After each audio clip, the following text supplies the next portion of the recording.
Good evening. I'm Johanna Evans, Vice President of the White River Indie Films, and I am so excited to be introducing tonight's panel.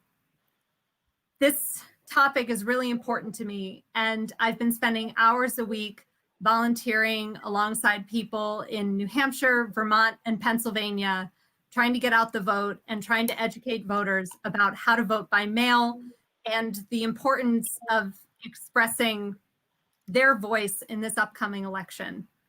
These films that we've chosen tonight, I think, speak especially strongly towards this issue, and so I'm so thrilled that all of you are joining us tonight for this discussion. And without further ado, I'm going to invite Samantha to come on board to introduce the rest of the event. Hello, Samantha. Hi, I'm Samantha Davidson Green, and I am serving presently as the president of WRIF. We're a nonprofit volunteer-run media arts community based in White River Junction, Vermont, committed to catalyzing change through film and filmmaking. Tonight is the second panel. Our first 2 weeks ago focused on the candidate side of race in US elections. Tonight we will focus on the voter side. It's my pleasure to introduce our moderator for tonight's conversation, Michael Harris, Professor of Government at Dartmouth College, and I'm grateful to say my good friend. Professor Harris's current research is on a topic of great interest to us all, absentee voting. Professor Harris found his interest in election administration and voting irregularities in 2000, when, as a postdoc at Harvard, he and his colleagues in political science started noticing weird features in the voting data coming out of Palm Beach, Florida, an election many of us remember. The analysis resulted in one of the early papers on the causes and consequences of the flawed butterfly ballot, establishing the centrality of data to any serious understanding of forces at work in or against our democracy. As tonight's films concur, the data tell the story, and those who understand it can alter the outcome. Before I turn it over to Michael to introduce our panelists, WRIF wishes to thank our generous sponsors who made this series possible: the New Hampshire Charitable Foundation, the Leslie Center for the Humanities at Dartmouth College, and the Ben & Jerry's Foundation, our media sponsor, Vermont Public Radio, and our community partners, Rights and Democracy Vermont, Vermont International Film Festival, and CATV. We've scheduled our conversation to last 75 minutes, or until approximately 8:45, with the possibility of extending to 9 p.m. if the conversation is really getting going.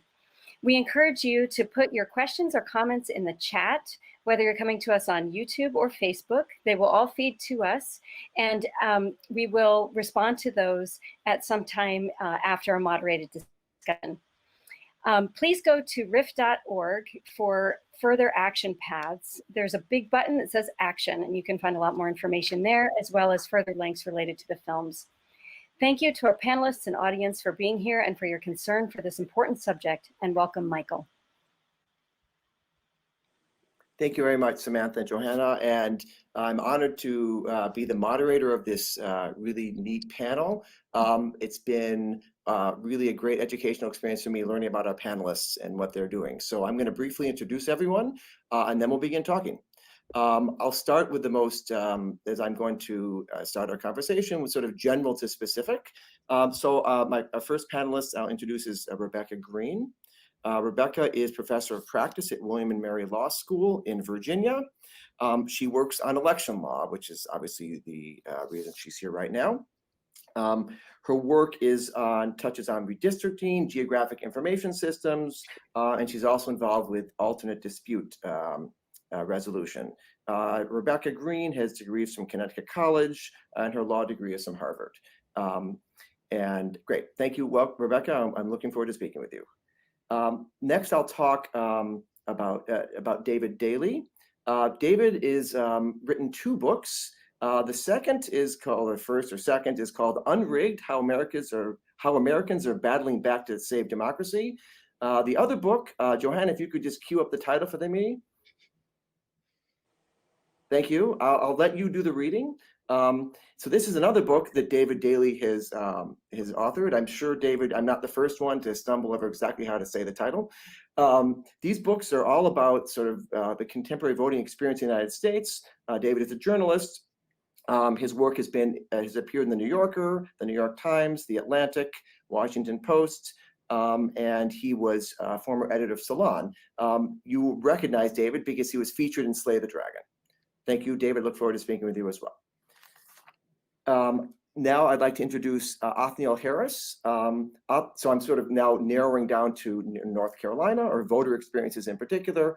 Othniel is the Regional Voter Protection Director, working with the North Carolina Democratic Party. He's involved with recruitment, training, and management of out-of-state volunteers, and in particular, the Voter Assistance Hotline.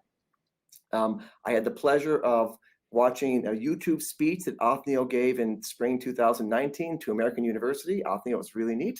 I would encourage anyone who, after this talk, is interested, you can Google Othniel's presentation and listen to it. So that was an impressive thing. Othniel, look forward to speaking with you today as well. And now I'd like to turn to Laverne Berry. You recognize Laverne from Capturing the Flag. Laverne is a lawyer. She's been a lawyer for 18 years. She works primarily in entertainment and the media business. Her work has been involved with New York Public Television, RKO General Television, Avon Books. In addition, Laverne has the sort of awards that makes talking about her very fun. So I'll mention that she has 2 Golden Eagles, 2 Emmy nominations, 2 grants from the National Endowment for the Humanities. So congratulations on all those. Laverne, look forward to meeting you in person, having watched you in the movie. Lastly, Capturing the Flag was produced and directed by Anne DeMare. So Anne DeMare is our last panelist. She's also, well, she has an Emmy Award-winning documentary, which is wonderful. And she's, her first film, which I've started watching and now will continue, is called Asparagus Stalking the American Life, which is about rural American farmers, rural farmers in Western Michigan and the global economy. Looks like a fantastic movie. She has a project now working on, it's called the Real Rosie Riveter Project, which is involved in understanding women's roles in munitions factories in the Second World War. She also has founded a foundation called, her movies are produced by Spargo Productions, which I must say is sort of a fun word because Spargo means asparagus in German. So I noticed that your movie uses the word asparagus, and so does your production company, and maybe at some point you can tell us like how that might fit and help us understand your work, but that was clever. So look forward to speaking with you too. Thank you. So with all that, it's a neat panel. People have many different perspectives, and that's an exciting opportunity for all of us. So I'm going to start out with some questions, and then just to follow up what Samantha said, please don't hesitate to contribute questions to the group in the chat, maybe 30, 35, 40 minutes or so. But obviously sending them early is fine too. We'll pay attention to what the audience is interested in, and we want to engage you in this conversation. So I'd like to start by thinking about these 2 films in the following way. One film, Slay the Dragon, I would sort of say is about the rules and the environment of American elections. And obviously gerrymandering is part of this. That's a part of districting. And I would see that movie as exploring how the rules have changed and how and what the rules are. And then the second film, second, not in any sort of serious sense, but in the sense I'm describing it, really is about voters and how they act in an environment created by the rules. Rules are in procedures. So I'm going to start by asking about sort of the broader environment for elections. And I want to turn to the issue of the Voting Rights Act. This actually came up in Capturing the Flag as well. The Voting Rights Act is a very important bill, and I'm going to turn to Rebecca. Rebecca, if you could talk a little bit about this bill in Shelby County and sort of explain, your sense of how this bill and Shelby County, which is an important Supreme Court case, really have set the stage for us to think about elections at the moment. Sure. So I'm happy to set the stage. So in the 1960s, after the 16th Street Baptist Church bombing that killed 4 little girls in the Selma March, the public was clamoring for a law that would fix horrific voting discrimination in the South. And the problem, before that point had been that as soon as plaintiffs were able to overturn a discriminatory law, Southern legislatures would immediately find new ways to prevent Black access to the vote. So President Johnson asked his Attorney General, Nicholas Katzenbach, to write him the goddamnest, toughest law he could write. And the genius of Section 5 of the Voting Rights Act, the law that emanated from that command, was that it stopped legislatures from putting discriminatory voting laws on the books in the first place. It did this by requiring that certain states and jurisdictions with histories of discrimination in voting, they had to get permission from the federal government before they could make any change in their voting law and before any voting law could go into effect. That process was called pre-clearance, and it was extraordinary to require states to get permission to pass laws. That's not how our system generally works. States that had to seek pre-clearance were referred to as covered jurisdictions, and a state became a covered jurisdiction according to a formula that was set forth in a different section of the Voting Rights Act. So under that formula, a jurisdiction was covered if on November 1st, 1964, it had maintained a test or device like a literacy test that restricted the opportunity of people to register, or if it had low registration or voting rates as of November 1st, 1964. And so using that formula, states like Alabama, Alaska, Georgia, Louisiana, Mississippi, South Carolina, and Virginia were required to pre-clear any change to their voting laws.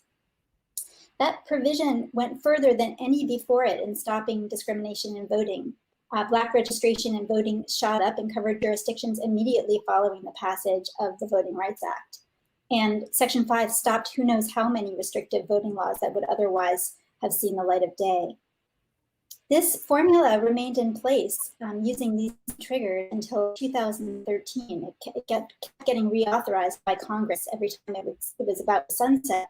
And in 2013, the Supreme Court struck the coverage formula in a case called Shelby County versus Holder, essentially holding that the coverage formula was unconstitutional. The majority opinion in that case was written by Chief Justice Roberts, and his main beef was that Congress hadn't updated the coverage formula, and it was still key to the 1964 numbers. The majority opinion said that this outdated formula meant that some states still had to get permission from the federal government to pass voting laws, but other states could pass those same laws without getting permission, and that was fundamentally unfair and violated what he called the equality principle, So Justice Ginsburg wrote a very fiery dissent in that case where she called out the majority for its decision. She argued that what the majority had done is like throwing away your umbrella in a rainstorm because you're not getting wet. It had been working so well that throwing it away would really, essentially get us wet. And indeed, after Shelby County came down, like I'm talking that day, legislatures in states like Texas and North Carolina passed voting laws they knew would have been denied pre-clearance had the Voting Rights Act Section 5 still been in place. So it's important to know that the Voting Rights Act lives on. Section 2 is still in force around the country, which is a different provision that protects a different set of rights. But unfortunately, this pre-clearance process that prevented a lot of what would be discriminatory laws from coming into place was struck down in 2013. And I think the movies that we saw for tonight, really kind of highlighted that shift. Great. So David, how would you say you saw that shift thinking about the gerrymandering issues that were covered in Slay the Dragon? The Shelby County case turbocharged so much of the voter suppression that was underway, but the voter suppression was already underway. And the gerrymandering that began this cycle, it started, as you saw in the movie and as I wrote about in the book, really, it has its outgrowth with the election of 2008. Barack Obama is elected president, our first Black president. Democrats win a supermajority in the U.S. Senate that night. They hold on to the U.S. House. And if you go back and look at that night, you had some of the brightest minds in American politics on all sides of the aisle talking about how the Republican Party was going to be the minority party in this country for a generation to come, that the demographics of the nation were shifting in such a way that the Democratic coalition was going to be ascendant for some time to come, and didn't exactly turn out that way, did it? That is largely because you had a handful of Republican operatives who understood that, as historic as 2008 might have been, 2010 had the ability to be all the more consequential. It was a 0 year, a year ending in 0, which means the census happens, which means redistricting happens the year after that. And these Republican strategists looked around the country and they said, okay, here's our path back to power. We could take control of state legislatures in places like North Carolina, Wisconsin, Michigan, Ohio, Wisconsin, Florida. All these states sound familiar, right? We're still talking about these states as being sort of the tipping states.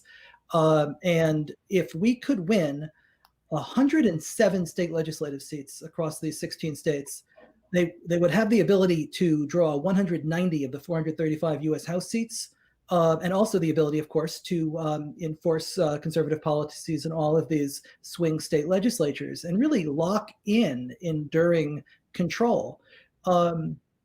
And that is what, indeed, they did. For $30 million, they launched this plan. It's called REDMAP. It's the Redistricting Majority Project, and it was aptly titled. It created exactly what these operatives set out to create. Even in years in which Democratic voters, even in years in which Democratic candidates win more votes in all of these states, you have not seen control of any of the state legislative chambers in any of those states change, and the congressional delegations really haven't budged either. You now have something just over 50 million Americans who live in a state in which one or both chambers of the state legislature is controlled by the party that won fewer votes in the 2018 election. This is the nation that REDMAP created. The first thing that all of these state legislatures did is they went after voting rights. So you begin to see, right after the 2010 election, a dramatic increase in the number of states requiring really specific voter ID requirements. You begin to see states in which they are eroding numbers of days of early voting. And as you get to 2013, as you get to the Shelby decision, all of this turbocharges just as soon as those pre-clearance restrictions are removed. And you get these gerrymandered legislatures, which have already put themselves essentially insulated from the will of the voters on maps that are no longer responsive to changes in the public will.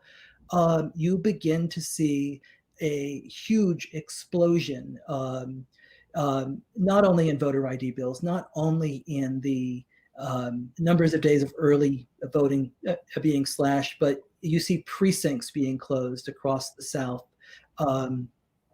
You see 32 million voters purged from the rolls between the years of 2014 and 2018, predominantly Black voters, predominantly young voters, and predominantly in these states that had previously been covered under preclearance.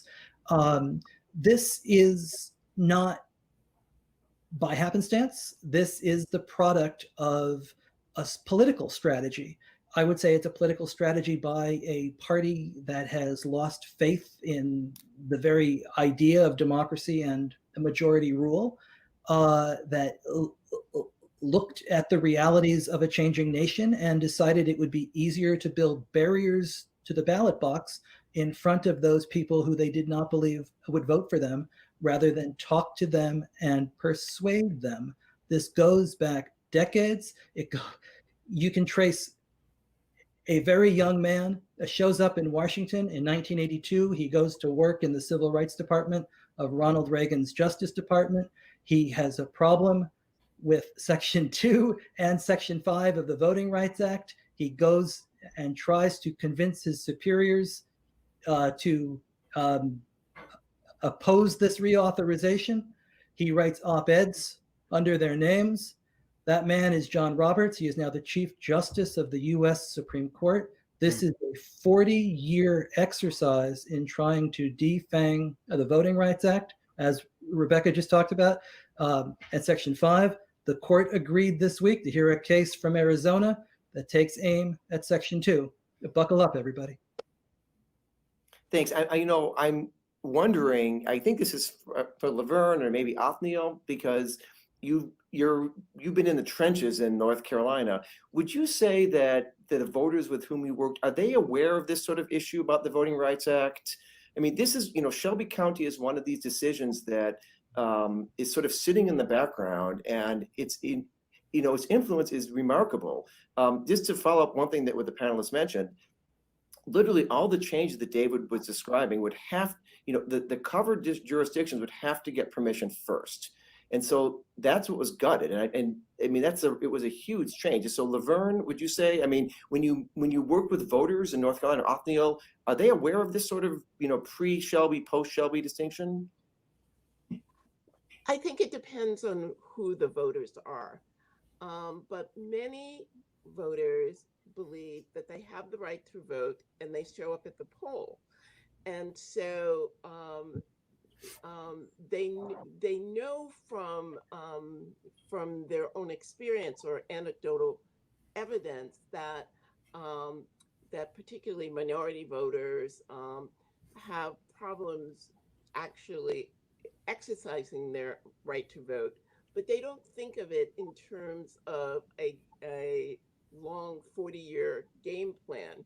They think of it more as this has been happening forever, and there are different ways. First it was a poll tax, then it was an ID, then it was a this, then it was a that. So it's not, they don't think of it in those terms. They just know that if they're going to be able to vote, they're going to have to fight. And so the question is, what is the fight now? Othniel, is that your experience as well? I totally agree with Laverne in the fact that I think in speaking with voters in North Carolina, I think they see voter suppression as sort of repackaging and rebranding itself over time. I agree with Laverne that, there used to be a poll tax, and now today we see something like a witness requirement or photo ID. There used to be the 3/5 compromise, but now all of a sudden we see gerrymandering, where in North Carolina, the campus of North Carolina A&T State University was actually split in half, diminishing the voting power of young Black people who are in college. And I think that it's a time, especially now with the whole absentee balloting, the witness requirement that was in North Carolina, it used to be you needed 2 witnesses and a notary in order to send in an absentee ballot. So putting hurdles and requiring hurdles and for especially Black people to jump and get through to vote. And we got the witness requirement now down to just 1 witness and you can send your absentee ballot in. But as you can see in North Carolina, there's recent studies that still show that absentee ballots from Black voters are still being rejected at a rate higher than whites. I'm wondering, as I'm hearing these comments, so everything post Shelby is sort of part of the long story. I'm sort of wondering, is it our obligation to make sure that people know the whole deal? So Anne, you're a filmmaker. I think you sort of see yourself as a storyteller. When you sort of think about a contemporary voting rights issue, and all the historical echoes. I mean, going back to the founding, as Othniel mentioned, the 3/5 compromise. Mm-hmm. When you think about like educating the public in your films, I want to teach them what's going on now. I want to give them the perspective. I mean, I'm sort of encouraging us to think broadly, but on the other hand, if you're trying to vote today, what you really care about is what's in front of you at the moment, and whether there was a Supreme Court argument may not be a big issue. So you might not be cognizant of it. So, what is your thought on that, Anne? Well, I mean, I think that there's two answers to that question that have an equal importance to me. One is that I don't necessarily see my job as a storyteller to teach people, but I want to help people understand what their role in the larger story is. And I think that right now, if you look at, there's the legal sort of train wreck that we're in with voting rights right now, but there's also this assault on public trust and this assault on how valuable your vote really is.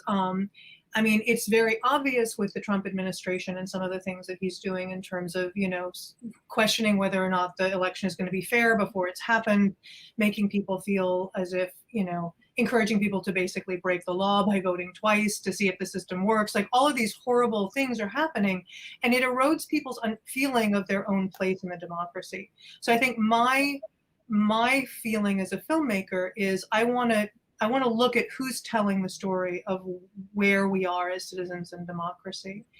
And it's interesting because in the little pre-conversation, we were talking about, you know, if things had gone differently, if Hillary Clinton had won the last election, would these films exist and have the same kind of power that they do now? And I think that there's a really interesting point there, which is that, you know, you have to speak truth to power, but you also have to understand where your power lies. And I feel like the best thing that we can do as storytellers is try to boil things back to their essential meaning. And when we set out to make Capturing the Flag, I really wanted the conversation in 2016 was so horrible. It was just such a negative time. It's hard to imagine that we can look back and say, oh, that was a horrible time. But everything about politics was being talked about top down, and no one was talking about what is the experience of being a voter? What is the experience of being a citizen?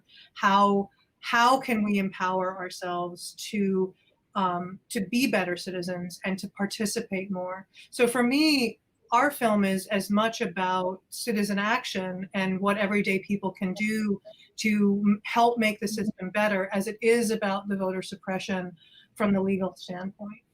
So I hope that answers your question. Yeah, I think it does. This was also occurring to me listening to you that there are these questions about broader institutions, that obviously that came up in Slay the Dragon as well.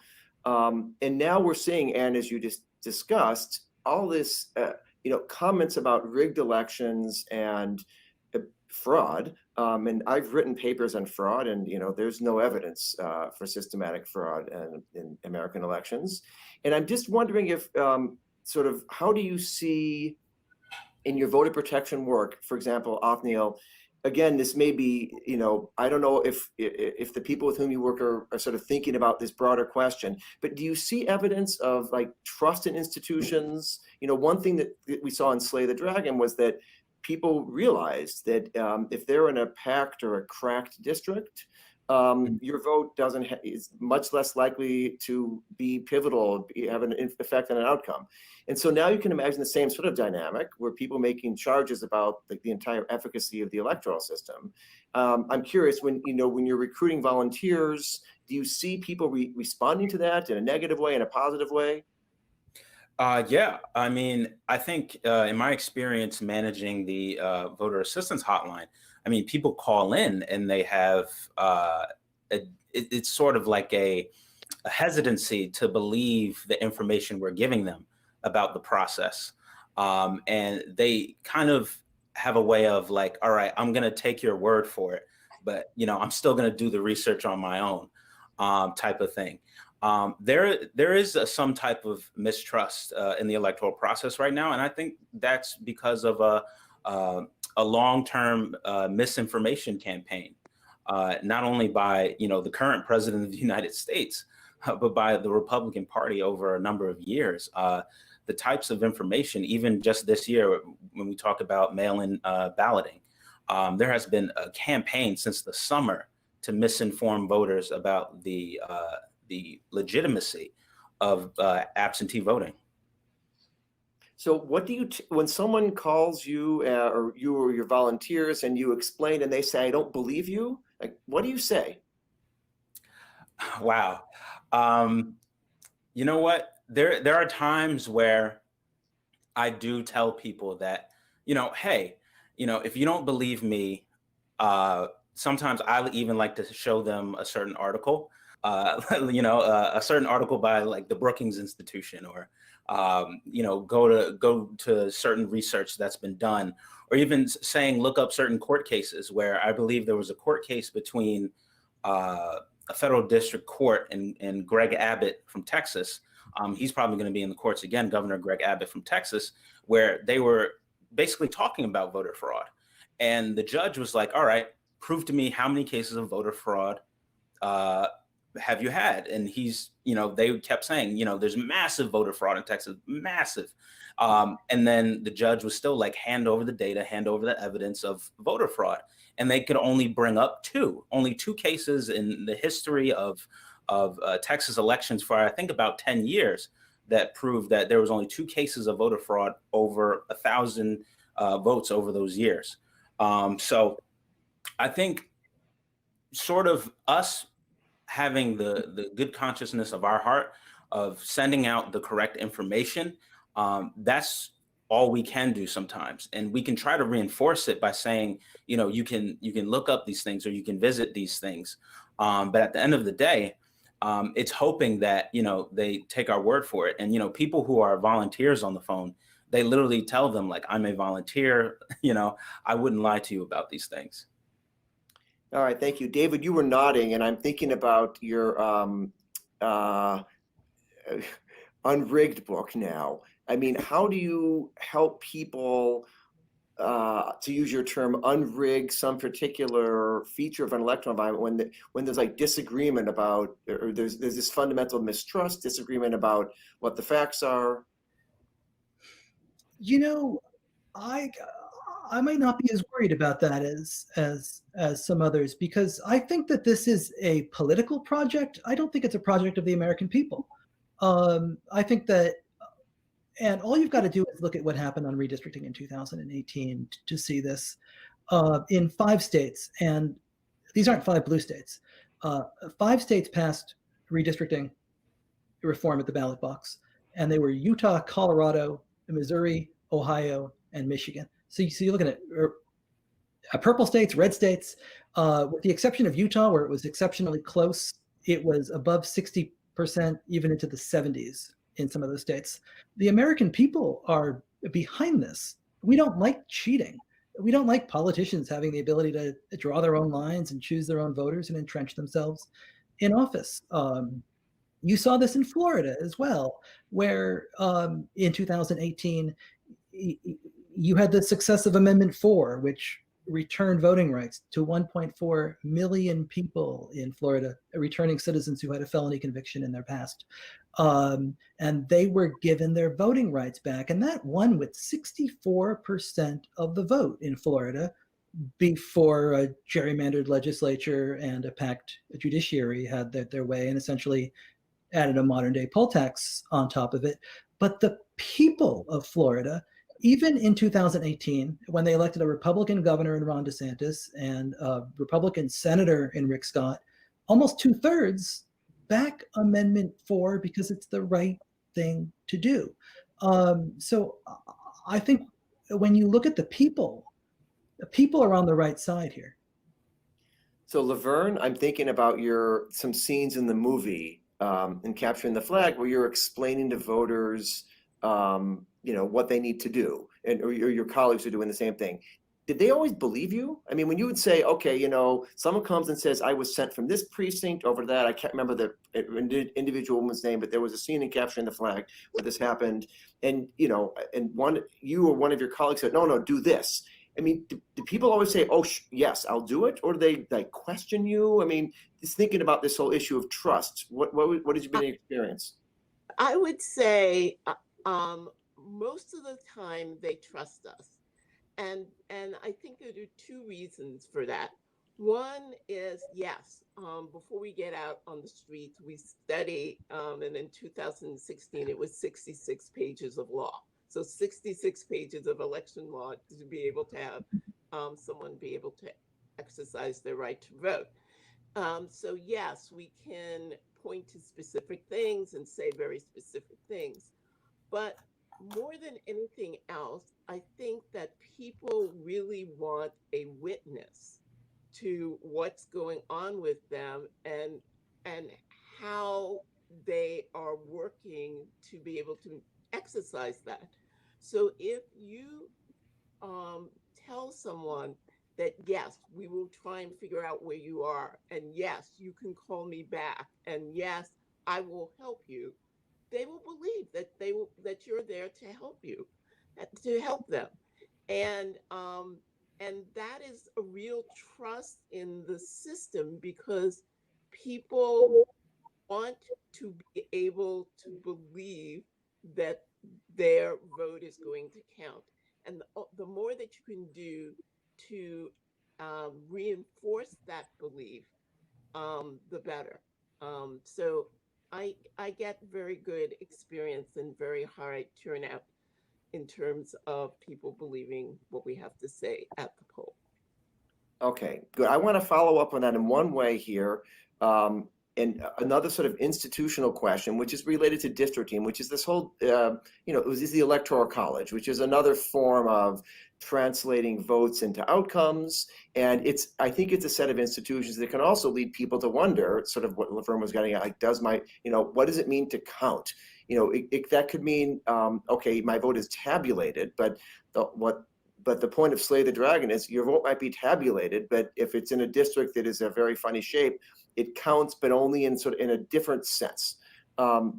So there's been discussion now, and I think it's because of the virus and just because of the political environment about the Electoral College, and this whole notion of people vote for electors in a state, and then the electors actually elect a president, and then we have this issue as in 2016, as I suspect most of the audience knows, that Hillary Clinton won the popular vote but lost the presidency.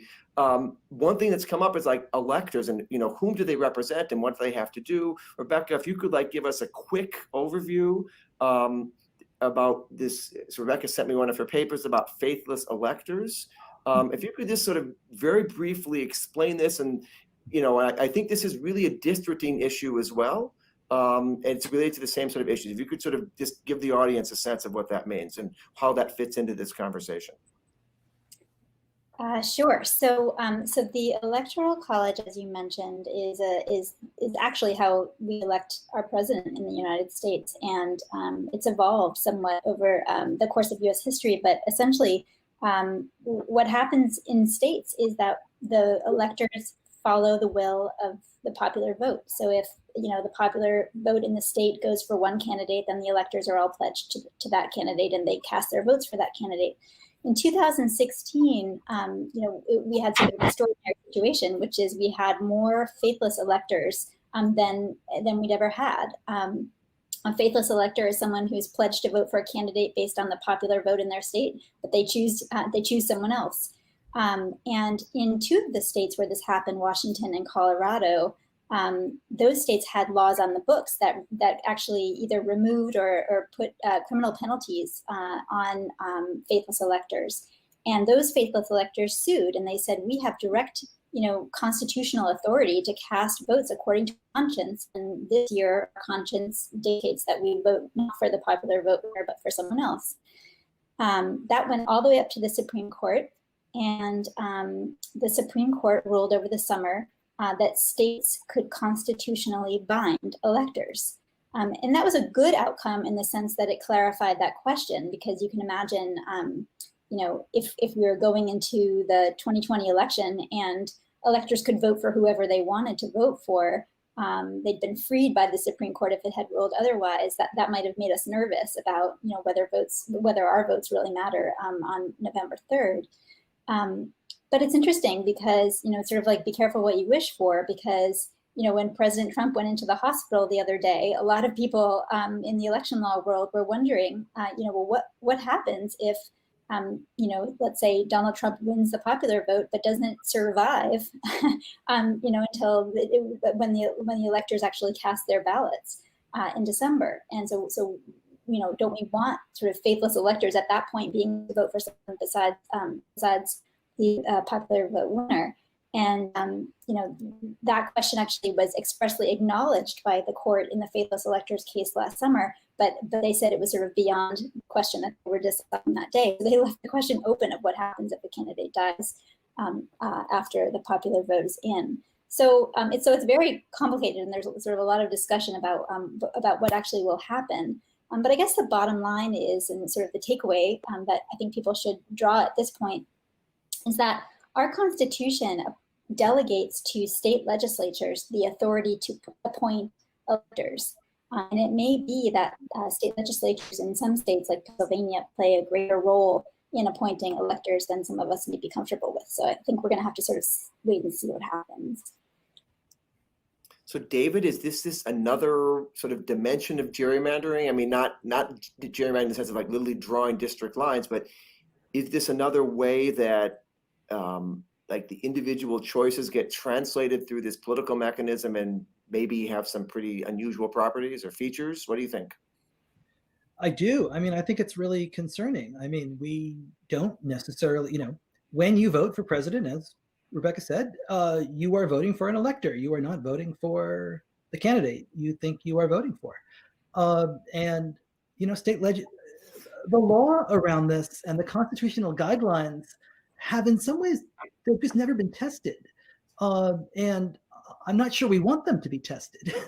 And yet here we are on a collision course, potentially, with the kind of crisis that could really create challenges. I think the nightmare scenario a lot of us imagine is that a crush of mail-in ballots slows down the counting in states like Michigan, Wisconsin, Pennsylvania. Again, we're talking about these gerrymandered states, once again, states that could, if they wanted, begin the count of their ballots ahead of time and get ready for this.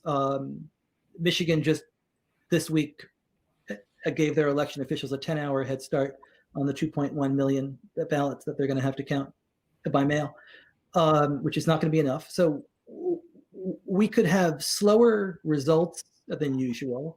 You have a president with an itchy Twitter finger who is going to go on there and potentially, you know, claim victory early before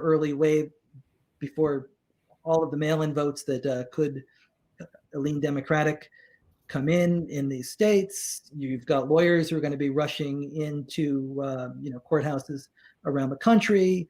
You've got this sort of 5-week period in between Election Day and Safe Harbor Day for the Electoral College, in which, you know, states have to begin this process of certification. And, you know, what happens if these counts aren't completed? What happens if they are, you know, wrapped up in litigation? The same way Florida was in the recount back in 2000 in Bush versus Gore. Will these state legislatures begin the process of trying to appoint their own electors again? Again, we're talking about gerrymandered states in which, if the popular vote follows the polls, as the polls look now, the polls would be looking blue, but these legislatures have been gerrymandered red. What happens then? Do Democratic governors of states with Republican legislatures have the ability to veto any move like that? I saw a great interview with a great election law professor, Ned Foley at Ohio State the other day, and he kind of threw his hands up in the air and he said, you know, I've been doing this for 30 years and I have no idea what the answer to that question is. We may all find out. And I don't think anybody exactly necessarily knows what the answer is to some of these constitutional questions we could conceivably face over the course of the next 2 months. All right, so that's all these answers here, the comments have been really helpful. So let me, now that David sort of read a whole sequence of nightmare scenarios, for those interested in sort of understanding what there is to know, Johanna, you could like put up Rick Hasen's book. This is an opportunity for something that you might want to read. Joanna, yes, thank you. I didn't write this book, so I'm not plugging my own book here, but it's an interesting book about, I wouldn't say some of these scenarios, insofar as, I mean, things are evolving really quickly, but for those of you who are interested in understanding some of the disputes and like potentials for problems, that's a really good book to read. So David mentioned Ned Foley at Ohio State. His work is also good. It's more academic, so I would suggest reading Rick Hasen's book on meltdown. You know, of course, make your day good, as David's speech just did. Okay, so I would like to sort of transition into sort of now thinking more about voters directly. Of course, we've been talking about sort of indirectly as well, and thinking about voter protection and really what capturing the flag was. And I want to start just before we talk about voters, just a quick question for Anne. As I was watching the movie, and I'm sure you think about this all the time, filming sort of ongoing contentious political events is tricky. It's, you saw that in Slay the Dragon, but I think you really saw it in Capturing the Flag because because there were voters, who were there, sort of on film for one, short amount of time. What do you think about how these voters react to you? Are you, as a filmmaker, when you're filming people in these acts, do you worry that they're performing for you, that they might be more compliant or less compliant, or more trusting or not less trusting, thinking about Laverne's comments? How do you think about that? Yeah, it's a really interesting question. And I actually think that the saving grace in all of this as a filmmaker is that voting is actually incredibly emotional for people, and it's very personal to people. And they don't have to pretend, in a sense, I guess, is that we're already there. And we're already in this dramatic moment with them. And getting there, Laverne and I had a lot of conversations about the camera and how we didn't, we were very careful that we didn't want the camera to interfere with the work that she and the other voter protectors were doing, but also that we didn't ever want to have the camera's presence discourage anyone from fighting for their right to vote. That was the whole point. I think that what I learned as a filmmaker is it's a dance, and you bring the cameras in slowly. Sometimes you send one of your we had an associate producer with us. Sometimes you send someone to talk to the voter first. You navigate it, and you make the voter feel safe. I think the big thing with documentary in general is you have to understand that all we really have as human beings is our own story. And so when you are trying to tell someone's story, that's a huge deal. And I think around an issue like voting, it becomes even bigger, because not only is it their story, but it's their voice, and it's their sense of power and their sense of identity in the society. So I think that I didn't really worry that people were performing for me. A couple of times you were worried that you were going to scare someone away or discourage someone, and in that case, the cameras would demur. I don't know. Is that a correct approximation of how we work together as a team? We were very communicative with Laverne and Steve and Claire in the moments to read what was going on. Yeah, that's it's Right. interesting. All this work in social science about whether you observe, is the act of observing actually change the behaviors? It's a tricky question. People are really used to cameras now. Also, I think it's very different now than it was 10 or 15 years ago. People are way more used to cameras being around and things being filmed. Okay. Yeah, if my generation, I sort of think, is that good or bad? I guess that's a separate debate. I was one thing I liked about Capturing the Flag was that I thought it was, realistic in the sense that it showed like some aspects of anything is voter protection is sort of mundane, because life is, of course, like that. And I was wondering about, there's this saying, I'm sure I'm not going to say it particularly, eloquently, but it's sort of eloquently, for soldiers, life is 99% boredom and 1% terror. And I wonder if sort of that's your sense, thinking about, again, sort of Othniel, now like, are most questions that you get, are they sort of boilerplate and occasionally there's a really complicated one? Or is it, all of them are really complicated? And I guess I'd like your sense on that. And then Laverne, I'm curious about your experiences, on camera and the film, of course, what Anne showed was like some of the interaction, but of course there were many more that we didn't see. And I'm just sort of, again, sort of like the question of Othniel, what is it like pretty much boilerplate, or are they all sort of complicated? Anyway, Othniel, why don't you take it away? Sure. So I would say it's been so far a mixed bag. With this election, I think everybody is on high alert everybody wants to get out their vote. Everybody wants their vote to be casted this election cycle. So the questions that we get most of the time are dealing with, where is my polling place? I want to make sure I go to the right place.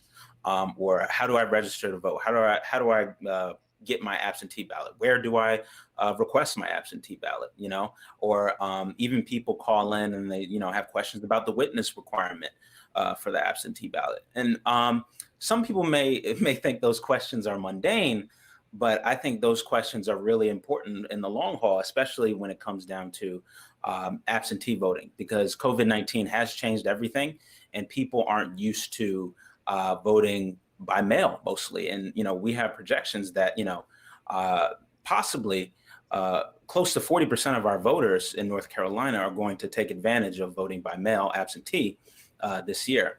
So a lot of questions are coming in about absentee balloting, you know, the witness requirements, signatures, all of that. And to some people that may be mundane, but I think, you know, if we can provide people with the correct information, I think in the long haul, it goes a long way. And I think that, you know, will make the difference in the election results. Laverne, what is your sense about similar for you? I mean, what was not shown? And I guess, you know, Anne and you can talk about this. I imagine you did when you sort of decide here's a valuable interaction, here's one less so. Well, first I can say that when we were working as volunteers, the night before election, we said, we hope that this is really boring and we have nothing to do. Then things will be going great. And so there are some scenes in the film where you see us just sitting there and it looks kind of boring. That to us is great because things are going fine. But what happens is that it is a mix of general questions that come up over and over again. And then there's always the bizarre. Anne was very, very creative because she managed to make a film with one camera crew with 4 people that were in different places. So the crew went around and around. And of course, it missed things because things would happen when the film crew wasn't there. And so the things that would be exciting because, oh, we would get to do something now, this is important, are the things that are really heartbreaking because it's someone with a desire to vote that's hitting up against something that is that's really unfortunate. One of the things that you didn't see because the camera just wasn't there, is that at an early voting site, a woman came out and she just looked upset. I mean, she wasn't saying anything, she wasn't asking any questions, but I went over to talk to her because she was upset. And I said, "Hi, do you have trouble voting?" And she stopped and she said, "Well, I had to vote by a provisional ballot, but the person inside said, don't even bother voting by provisional ballot because we're just going to boot the ballots." Well, that made me crazy. And so, of course, I had to say to her, that's not going to happen. You go back in there, you demand a ballot, you come back out here and sign an affidavit, and we're going to follow this to make sure that your provisional ballot gets looked at, and if it can get counted. That's a great thing for me because I felt like, woohoo, I'm the little hero. But I would have much preferred if people were just letting this woman vote. And there are lots of anecdotes like that, but you know, a boring day is a good day. Yeah. Okay. Before we go to our first question, I just want to say, Anne, your sense too. I mean, you're hoping for nothing, so to speak. Yeah, you were. I mean, what's interesting about the process of making this film is that we didn't intend to make a feature film. We really thought we were making a little short about, a kind of feel-good piece about how do you participate in democracy, sort of modeling good citizenship and how we do that. And what, of course, the election went the way it went. We saw a lot of what we saw, and the world turned into what the world turned into, and we developed this piece out of that material. But what I will say is that, one of the things that really surprised me was that a lot of people, when they have a problem at the poll, really assume that it's their own fault, that they did something wrong. And there is so much, as Othniel was saying, there's so much misinformation. Like, people just want to know, where do I go? What do I do? And in sort of highlighting these really small moments, what I was hoping for, and what I think the film hopefully does, is it highlights that every single vote is really important. And it really does have value. And if you help one person get through this sort of muddy moment, you're part of that larger engine that keeps the democracy rolling. We tend to think about, millions of votes and tens of thousands of votes, but you have to get there one vote at a time. And so I think in that way, yeah, you do want the thing that's going to end up on the evening news somehow, but you also don't want the thing that's going to end up in the evening news. Because you want people to understand that the system can work if we can help make it work better, Great. These are really enlightening things. Okay, we would like to have our first question. All right, this is from Matthew Fay. How does campaign finance reform play into issues around voter suppression? Boy, that's a really important question. I'm looking at my panelists. David, do you want to take a crack at that? Rebecca? Yeah, well, I think that they're sort of two very different areas. So it's sort of not immediately clear that there's a lot of overlap. But I think when it comes to campaign finance reform, one of the big questions, of course, that's swirling is about dark money and the ability of independent expenditure groups to spend unlimited amounts of money without identifying themselves. And I think what that kind of environment, that kind of backdrop produces is, well, it affects, which candidates run, who voters can vote for. It sort of it produces sort of a distorting effect in our electoral system. But I wouldn't say that relates. I wouldn't really call that a type of voter suppression, which is more traditionally means that are used to prevent people from accessing the ballot box. So it's not quite the same thing. But I do think it feeds the kind of information environment that voters operate in. And sometimes, misinformation and disinformation that's a product of unaccountable speech can actually act as, a suppressant in terms of people thinking their votes don't matter, or being misinformed about the issues and not voting in their own benefit. So it's a very complicated overlay between voter suppression and campaign finance reform. But I think it's all part of the same sort of problem, which is this sort of unfortunate distortion of our electoral system. David, any thoughts? I mean, do you see, thinking about your movie and all these operations that were discussed in efforts to have citizen referenda and so forth, they're very costly. So I imagine that perhaps one thing that Matthew is asking about is, is money that candidates are raising, are they using it in ways to make voting easier, to make it more difficult? I'm not sure exactly what he's getting at, but that seems to be a natural question that sort of fits into the theme of Slay the Dragon. That's a great question. So the Supreme Court decides the Citizens United case in January of 2010. And that essentially loosens the guardrails for the torrent of unregulated dark money that comes flooding into our system immediately thereafter. And the Republican Party had already decided to run Red Map.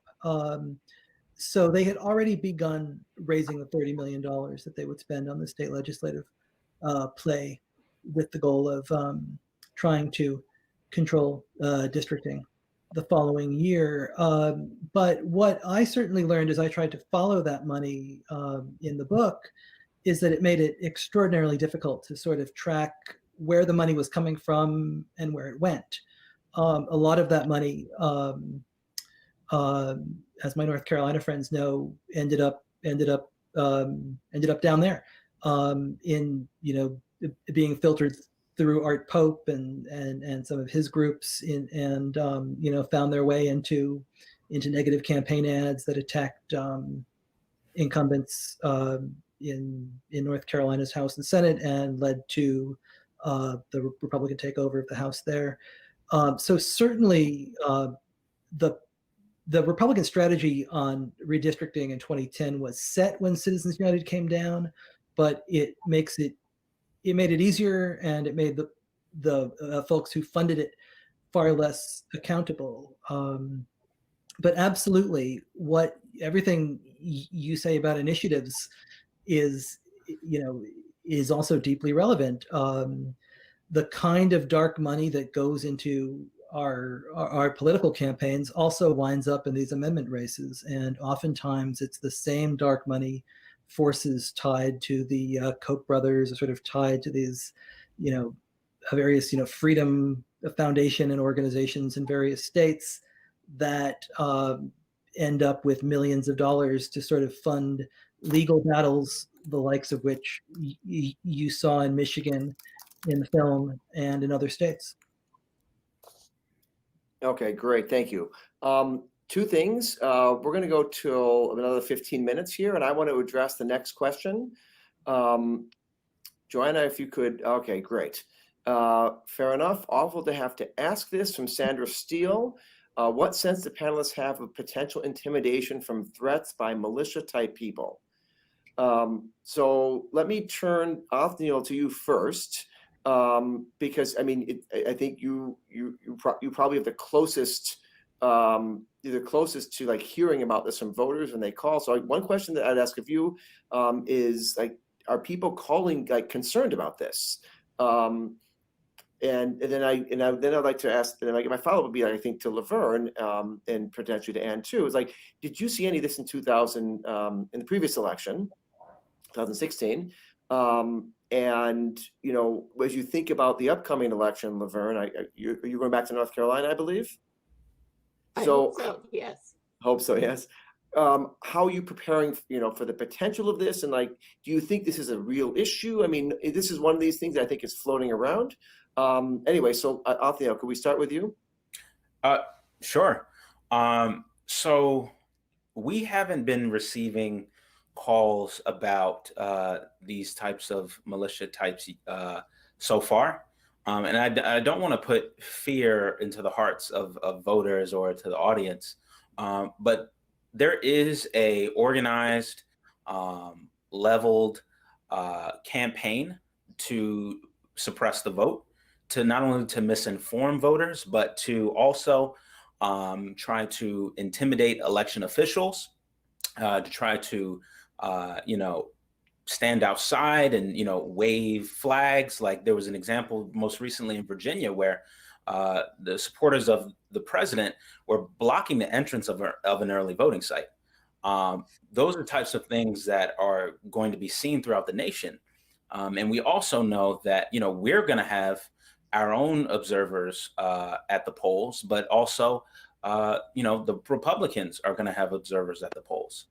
And we know that, you know, there's going to be some challenges by Republican observers, but people like Laverne who come and people who are going to be on the ground, they're going to be there ready to fight the good fight with us. And I think just because, you know, there are militia types being spread around, that's the word that's going around, I don't think people should fear that. And I think people should know that we have a volunteer army of our own. I just want to add to that like there was a lot of concern about that in 2016 also. And we did see a couple of sort of looming characters and at the polls.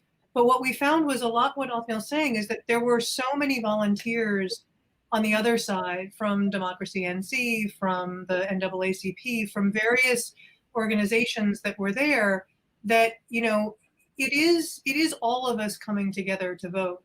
So it's sort of like the more of us that show up in support of that, I think we have a better chance of minimizing what that is.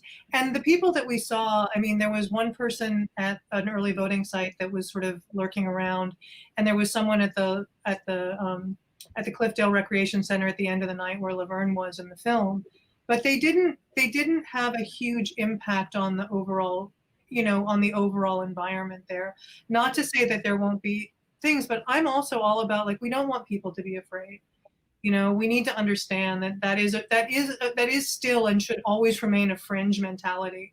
And in a way, we need to treat it like that. And the grown-ups need to show up in the room and be grown-ups, Rebecca, please. Yeah, can I just add, our system relies on poll observation, that both parties are present and watching and, keeping an eye and holding officials accountable. And, it's not a partisan thing. It's actually a bipartisan thing. And elections work,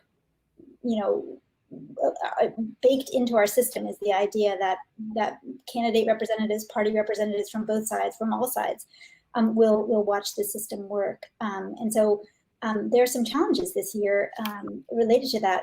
One of the big ones is, people might, people who do that kind of work are typically from the older generation.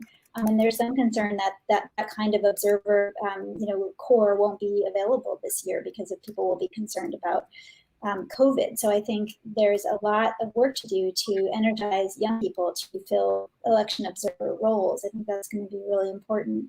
And then I think it's also important to mention that voter intimidation is a federal crime. All states have laws on the books that prohibit, anyone interfering with a person's right to vote. So there are, effective laws in place, and I think there will be a lot of people watching. So, we do have that going for voters.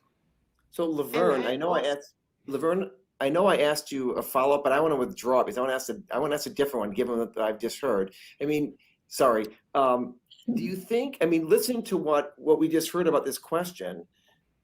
I mean, when you and your other lawyers and your colleagues are thinking about going, do these fears make people more likely to go or less likely to go? I don't think it's either, actually. I mean, before 2016, a group of us were all sitting around at a dinner trying to figure out where we were going to go and how. And we talked about whether or not we were going to take mace with us because we, wanted to be protected. And then we looked at each other and said, we'll probably end up macing ourselves and left it at home. So, so I think that, yes, you have fear. And the scariest part of the whole movie is when I see myself walking out into the dark by myself. So you have the fear, but you also have the commitment. And I have to follow up on something that David said. Yes, there may be fringe people that want to do things, but basically, people that are there doing that work want the system to work, no matter which party they represent. And so I can't tell you how many day-long friendships I made across party lines because everyone was there to be able to try and do the work of allowing people to be able to exercise their right to vote. Great. Okay, thank you. I'm confident that's going to happen again. Got it. Okay. All right. We have another question here. I'm waiting for it to pop up from Reeve Green. If you had to pick the worst voting suppression state you're most worried about impacting the 2020 outcome, which would it be? I'm trying to think here. I do this. I'm looking around at all of you. Who would like to offer the worst example? I'm worried about, I'll jump in. Rebecca, I'm worried about Florida, especially with the felony disenfranchisement shenanigans that have been happening down there. There's, as David mentioned, 1.4 million people got their right to vote back, and then they got their right to vote taken away. And there's an effort there to, the reason they got it taken away was that the legislature decided that only people who had paid their fines and fees were eligible under the constitutional amendment to regain the right to vote. And so there's a huge effort to pay those fines and fees, to raise money to pay those fines and fees. But I do think, that is one sort of large sort of consequential voter suppression, mechanism that's playing out. And I think that's going to have a huge impact on the election in Florida. I hope it doesn't, but I think it's going to. So that's certainly one to look out for. Okay, so one vote for Florida. I'll throw my hand up for Texas. Texas is a lot of Electoral College votes. There's some really not such great stuff going on in Texas right now, both with absentee ballot drops, a lot of the laws that are in place, a lot of the districting is terrible. Like, there's just a lot of things in Texas. They closed more polling sites in Texas than any other state after Shelby v. Holder. And a lot of the more rural areas, there's real serious barriers to voting. So I'll throw my hand up for Texas. Okay, I think David, you were also voting for Texas, is that right? I'll play ranked choice voting, and since Texas has already come up, I will throw in a second choice for the state of Wisconsin. And could you a quick overview of Wisconsin, maybe in 30 seconds? The state of Wisconsin in 2018 elected a Democratic U.S. senator. They elected a Democratic governor. They elected Democrats every statewide office. They gave Democratic candidates for assembly 205,000 more votes than Republican candidates, and Democrats gained one seat. And they moved the edge to 63-36. It is a deeply gerrymandered state with a legislature that has played ruthless, power-hungry games.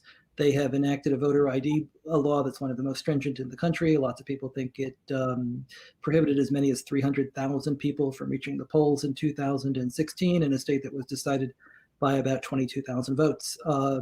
When you factor in what they're willing to do in April, and as far as forcing voters to the polls in the middle of a pandemic, I think that there is very little that the ruthless folks in charge in that state will not do to hold on to power. All right. So we have 3 states with 1 vote. Laverne?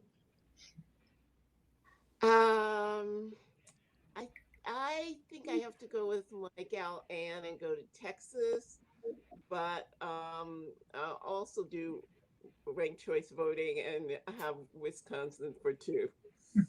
Okay. We'll have another panel on different forms of voting here. Othniel, I think you want to be a tiebreaker, or possibly? No, I have to say North Carolina. Just because of the way the election has changed due to absentee ballots.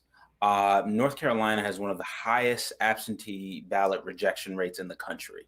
And possibly 40% of eligible voters in North Carolina are voting absentee. That's a lot of votes. And if the rejection rate stays at possibly 10%, that's going to be a huge problem for the election, just because North Carolina is truly a toss-up between the president and Vice President Biden. Got it. All right. Well, so Reeve, I don't think we have well, I guess Texas is the clear winner, if you want to call it winning.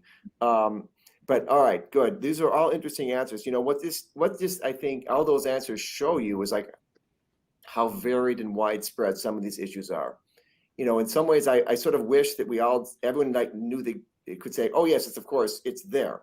But the fact that people disagree is that's sort of a remarkable thing too. It means that these issues sort of cut across a lot of different states. Anyway, okay, and very interesting question. All right, we've all right, do we have any other questions? I'm just looking at my screen here. So we've talked a lot. I mean, when you have a conversation about elections, and it's so as there are a lot of issues that come up that are sort of negative. I mean, these movies were optimistic, but also couched in a difficult period, difficult time, and I think we're in that world still, at different reasons perhaps, but similar sorts of issues. So one question is, like, if you were to give advice to someone, whether voting advice or volunteering advice, what would it be? I just, if anyone could sort of, take a crack at this one, how would you advise people to either, again, make their own vote count, or help other people? I don't want to say what order we should go in, but I'm happy to call people if you're all polite. I'll just start up and say that I think the best thing that we can do is believe in the system and hold the system accountable. So it's a combination of like being positive, believing that what you're doing and that your vote matters, but also presenting that to your community of people and however large that community is. But this only works if we all participate and if we all believe that the participation can matter. And sometimes we have to insist that the participation matters. And that's what you see with the work that Othniel does, the work that Laverne does on the ground with voters, is trying to help people understand that their vote really does matter. So get out and vote, help someone else vote, protect the right to vote, Great. All right. Okay, good. Who's next? I would say that, people should apply to be a poll worker. I mean, there are so many states that have had poll worker shortages. Most recently, I heard about, Philadelphia, Pennsylvania had poll worker shortages. So I think if you can take a day off of work, or if you can just volunteer time to be a poll worker, that would make a huge difference. Yeah, and just to be clear, if there aren't enough poll workers, that means that polling places will not be open. And on April 7th in Wisconsin, Milwaukee went from 180 polling places to just 5.